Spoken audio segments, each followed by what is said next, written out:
วันไหนใครอยู่ด้วยวันไหนป่วยจดเอาไว้ใครรักษาวันไหนจนจดเอาไว้ใครให้พึ่งพาวันไหนรวยขึ้นมา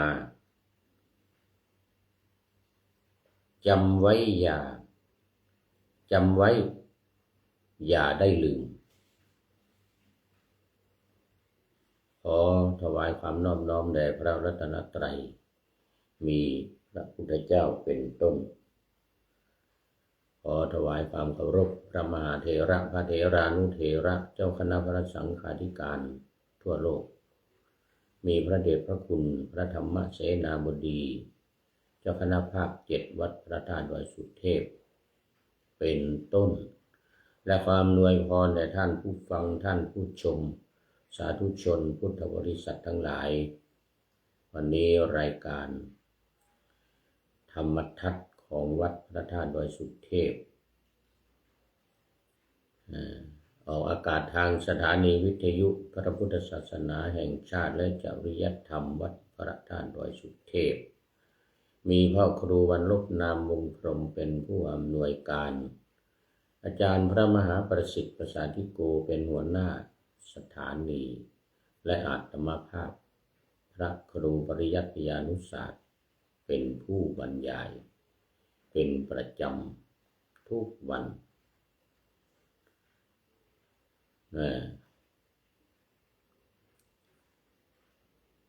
ไม่เว้นวัน เวลา7:30 น.ถึง8:00 น.วันนี้ก็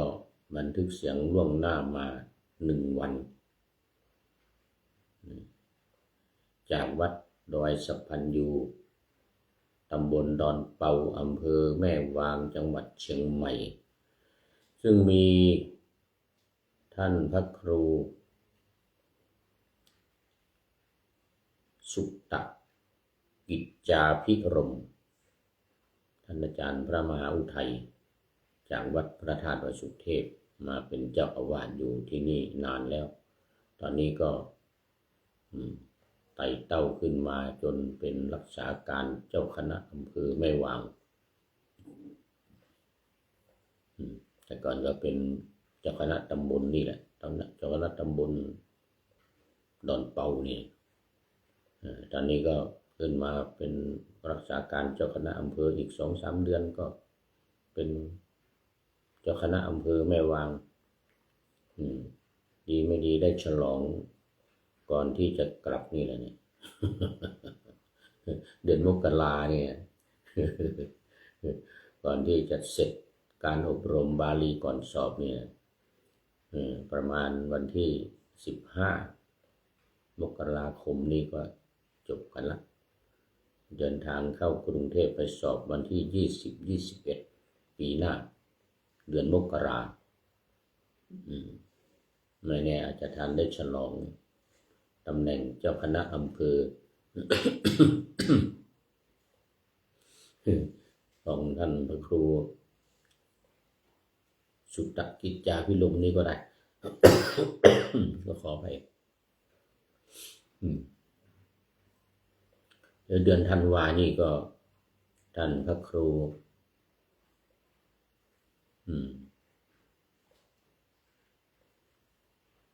นันทเจติยานุกูลหรือยังไงเนี่ยนะนันทเจติยานุรักษ์หรือนุกูลนี่แหละ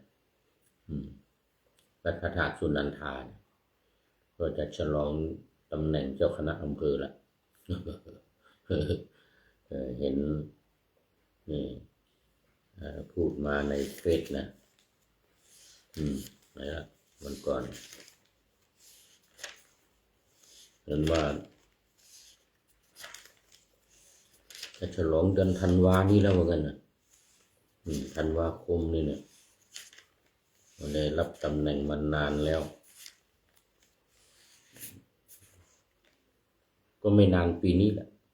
ต้นปีต้นปีที่ผ่านมานี่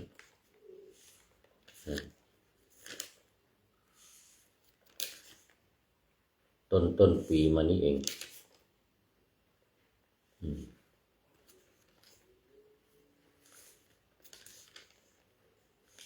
ก็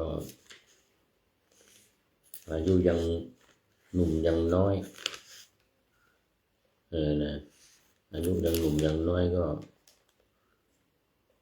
ทำงานให้พระศาสนาไปทำงานให้ตัวเองเล็กๆน้อยๆไปก่อนนะเหมือนผู้พูดนี่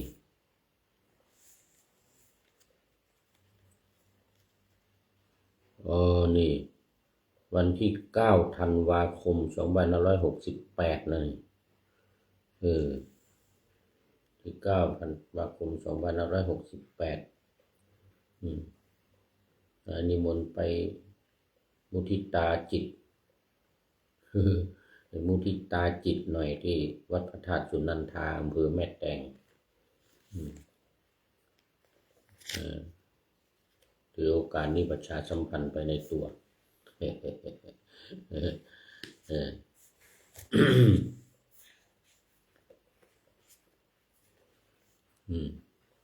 ลูกศิษย์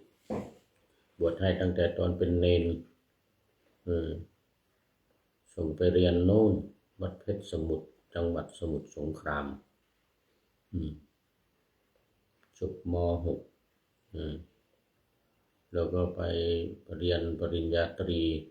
ที่มจร.วิทยาเขตแพร่จังหวัดแพร่นู่นนะกับพระเดชพระคุณหลวงปู่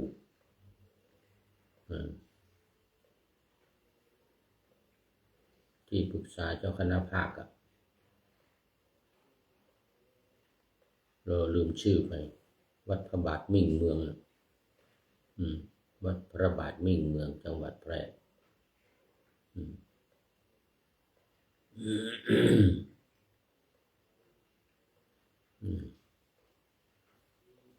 แล้วก็ตอนนี้มาเป็นเจ้าคณะอำเภอแม่แตงเอาละมาสู่เนื้อหาสาระของธรรมะในวันนี้กันเดี๋ยววิหารลายจะหมดเวลามาต่อเรื่องพระนางสุนันทายังไม่จบสักทีนะ3-4 วัน 5 วันมาแล้ว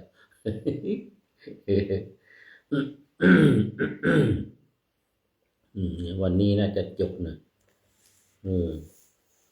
แต่ก็ไม่แน่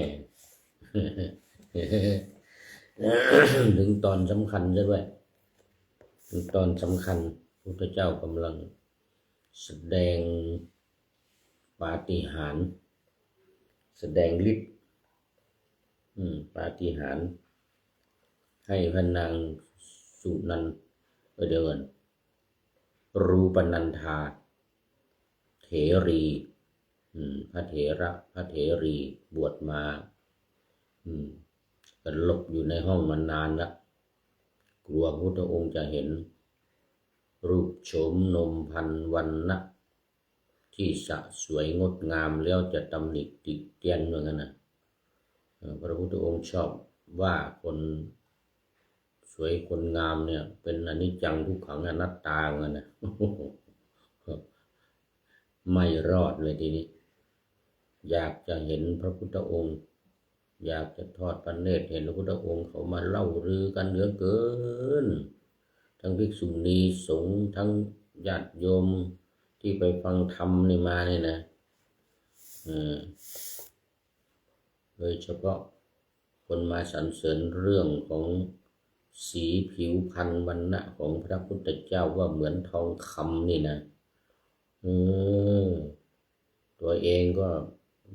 สวยงามไม่แพ้ใครในกบิลพัสเนี่ยนะเป็นหนึ่งในกบิลพัสเนี่ยนะที่สะโอดสะโองสะสวยงดงามรูปร่างหน้าตาผิวพรรณในผิวพม่าในตาแขกอะไรอย่างนี้นะแล้วก็คนก็มาชม ไม่มีใครชมเราเลยว่างั้นชมแต่พระพุทธเจ้าว่างั้นนะอยากจะเห็นสักหน่อยว่างั้นนะวางแผนเราไปกับภิกษุณีทั้งหลายนี่นะเราแอบอยู่ข้างหลังไม่ต้องแสดงตัวว่างั้นนะไม่ให้พระพุทธเจ้ารู้ไม่ให้พระพุทธเจ้าเห็นว่างั้นนะถ้าเห็นเดี๋ยวจะตำหนิเราเดี๋ยวจะว่าเราอย่างนั้นจะแซวอย่างนั้นแซวอย่างนี้ว่านะแอบไปกับภิกษุณีทั้งหลายอยู่ข้างหลังนู้นหลังท้ายบริษัทคนเป็นพันตัวเองอยู่หลังสุดทอดพระเนตรเห็นพระพุทธองค์โอ้โหจริงๆว่างั้นมองตั้งแต่เท้าจุดศีรษะนู่นนะน้องมองตั้งแต่หัวลงไปถึงเท้านู่นโอ้โหสวยงามจริงๆสีเหมือนผิวเหมือนทองคำว่านั้นแต่เราที่ว่าขาวสวยเนี่ยนะขาวเหลืองเนี่ยนะขาวเหลืองบ่เปลืองเครื่องย่องเนี่ยนะยังสู้ไม่ได้เลยนะสู้พุทธองค์ไม่ได้ต่อมาพุทธองค์เนรมิตหญิงสาวอายุ16โอ้โหยิ่งสวยเห็นกัน2 คนพุทธองค์กับพระนางรูปนันธาเท่านั้นโอ้โหมาดูตัวเองแล้วนี่มันเหมือนกับกาอยู่หน้าพญาหงส์เหมือนกันนะแม่ไอเราเนี่ยมันหลงตัวเองเสียนานมาดูของจริงโอ้โหเสร็จแล้วทันใดนั้นพระพุทธองค์ก็เปลี่ยนเลยจาก16เป็นอายุ20นี่แก่ขึ้นจาก16ถึงอายุ20ก็เปลี่ยนไปเลยรูปโฉมนมพรรณวรรณะเลยเปลี่ยนจากสาวรุ่นจาก16ที่สวยๆผิวงามผิวพม่าในตาแขกนะ โอ้โหนางก็เลยมองดูแล้วก็ได้ความคิดว่ารูปนี้เมื่อกี้นี้เองสวยงามมากแต่ตอนนี้เปลี่ยนไปแล้วเหมือนกันนะเปลี่ยนไปแล้วเนี่ยความสวยลดลงแล้วเหมือนกันนะพอเทียบกับเราได้แล้วเหมือนกันนะไอเราพอเทียบได้แล้วเหมือนกันนะ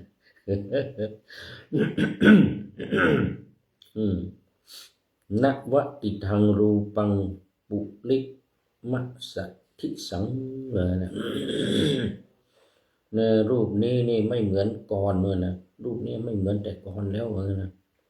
เราเทียบได้เหมือนกันนะโถกังวิรัตตจิตตาอโหสิเป็นผู้ที่มีจิตที่หน่ายเกิดความหน่ายขึ้นเบื่อหน่ายขึ้นมานิดหน่อยเบื่อหน่ายมานิดหน่อยแล้วกันนะเบื่อหน่ายมานิดหน่อยพระศาสดาก็ทรงทราบสิทรงทราบว่านางก็มีจิตที่เบื่อหน่ายในร่างกายของตัวเองแล้วก็เห็นความเปลี่ยนแปลงของหญิงสาวรุ่นอายุ16นะกลายมาเป็น20เนี่ยนะนางก็เกิดความเบื่อหน่ายขึ้นมาบ้างละนี่พุทธองค์ทรงทราบเนี่ย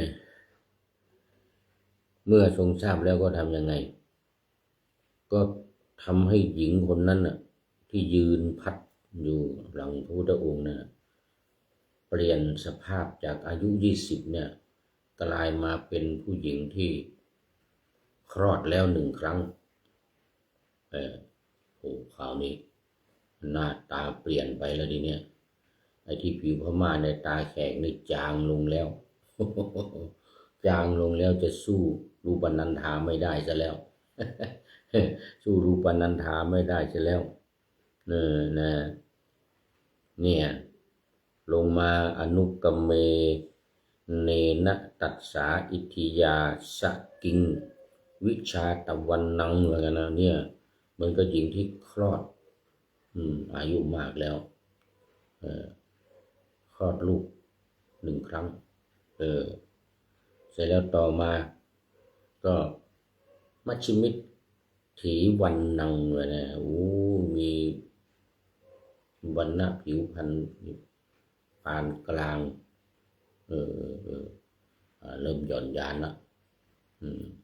นมยานละทีนี้มีลูกแล้วมีลูกไปมีลูกมาคนหนึ่งแล้วลูกก็ดูดนมยานนะ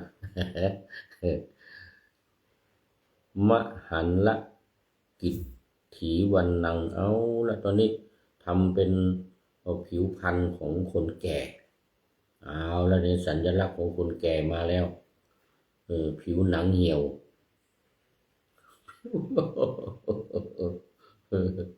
ชอบของขมชมเด็กสาวชมเด็กสวยช่วยศาสนาบ้าของเก่าเล่าความหลังผิวหนังเหี่ยวมาละผิวหนังเหี่ยวมาละมาละกิจถีวันนังผิวหนังเหี่ยวเลยทีนี้เท่าแก่มาแล้วเนี่ยผิวหนังเหี่ยวชลาชินนะมหันลกิจถีวันนังเอาแล้วทีนี้ทำให้วันณะสีผิวเนี่ยเป็นคนแก่เพราะความชราเขาละหน้าตาเหี่ยวย่นเลยนะหน้าผากนี่นี่หน้าผากย่นอย่างนี้เลยหางตานี่เป็นรอยไม่รู้กี่รอยเลยอยู่หางตานี่นะแก้มนี่หย่อนลงมาแล้วนี่แก้มหย่อนลงมาเนี่ยผิวหนังนี่เหมือนกับหนังงูเลยนี่ ความแก่ความชรามาแล้วงุกงักนะโอ้ข่าวดีละเนี่ยข่าวดีละพนางนันทาเดี๋ยวกันอะไรรูปนันทานี่นะโอ้โหนี่ได้ทอดพระเนตรเห็นตามลำดับเลยทีเนี้ยเห็นตามลำดับนี่ตั้งแต่อายุ20ลงมาคลอดลูก1 คราวแล้วก็ลงมาแก่ปานกลางนะจากปานกลางลงมาก็มาเป็นคนแก่แล้วก็มาเป็นคนที่ผิวหนังเหี่ยวย่นเพราะความชราเนี่ยนะเสร็จแล้วเมื่อเห็นตามลำดับมาเนี่ยนะก็เลยได้ได้เห็นโอ้ก็คิดว่าไหนละ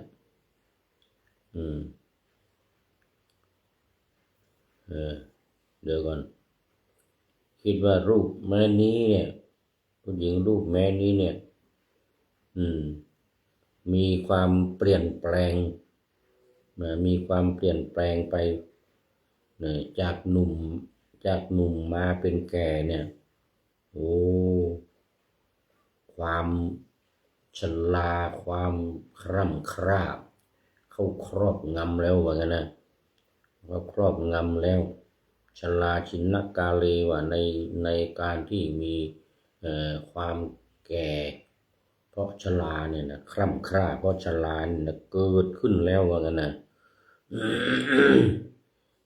พระนางนี่ก็เกิดความเขาเรียกว่าไม่ชอบใจขึ้นมาละไม่เกิดความไม่ชอบใจขึ้นมาในร่างกายนั้นดูมันเป็นผมงอกเนี่ยฟันหลอฟันร่วงฟันร่วงผมงอกอะไรอีกหลังโกงหลังโค้งงอลงโกงนี่นะเสร็จแล้วก็มีไม้สักเท้าถือสักเท้าถือไปเวลาจะเดินจะเหินนี่นะผิดแผกแตกต่างจากตอนแรกที่ยืนพัดวีให้กับพระพุทธองค์นี่นะตอนนี้ไป ไปด้วยไม้เท้าแล้วว่างั้นนะเห็นความผิดแปลกแตกต่างทั้งหลายนี่บอกโอ้เกิดความเบื่อหน่ายเลยทีนี้เกิดความเบื่อหน่ายเหลือเกินแล้วอะไรว่าอติวิยะวิรัชชิว่างั้นนะเกิดความเบื่อหน่าย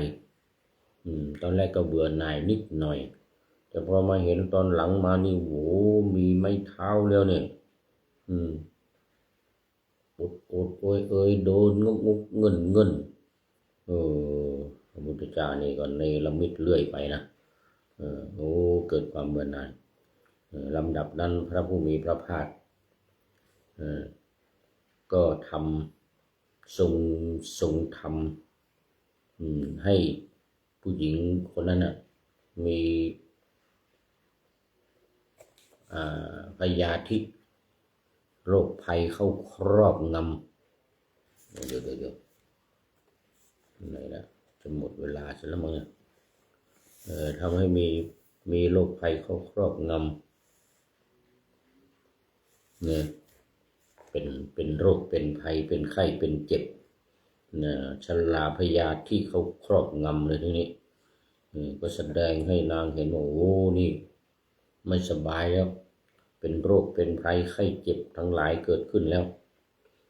ในขณะนั้นนางก็ทิ้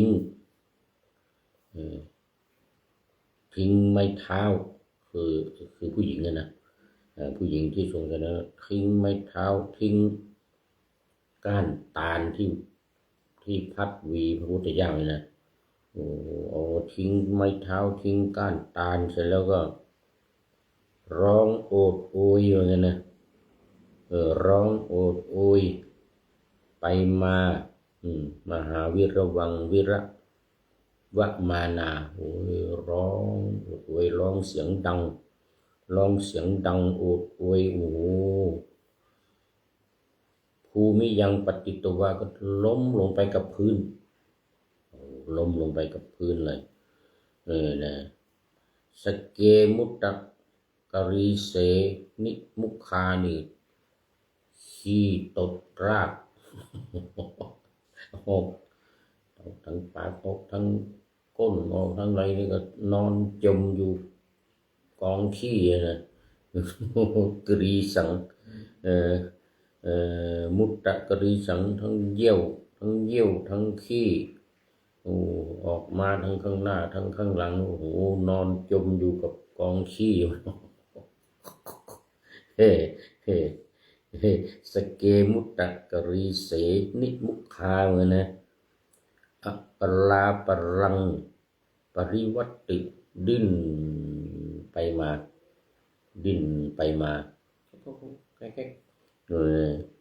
ปราปรังนิวัติวูดิ้นไปมา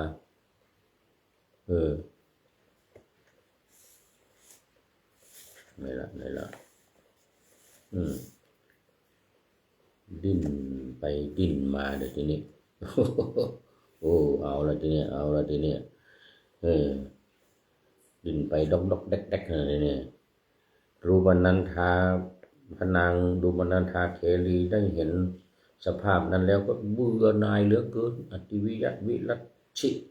นี่อติวิยะวิรัชชิศาสดาก็แสดง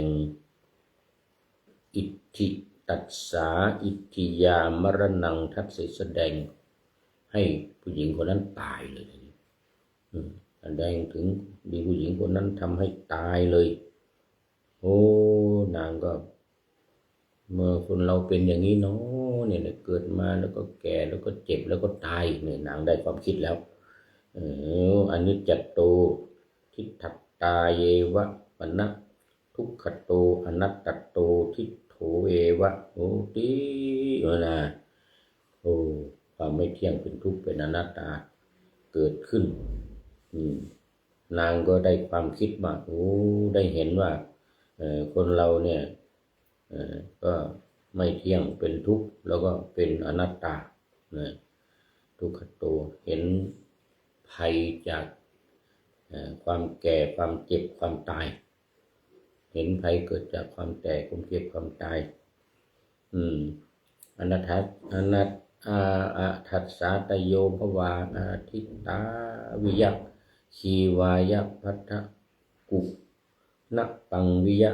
นะจะอุปัฏฐหิงสุโอภพทั้งสาม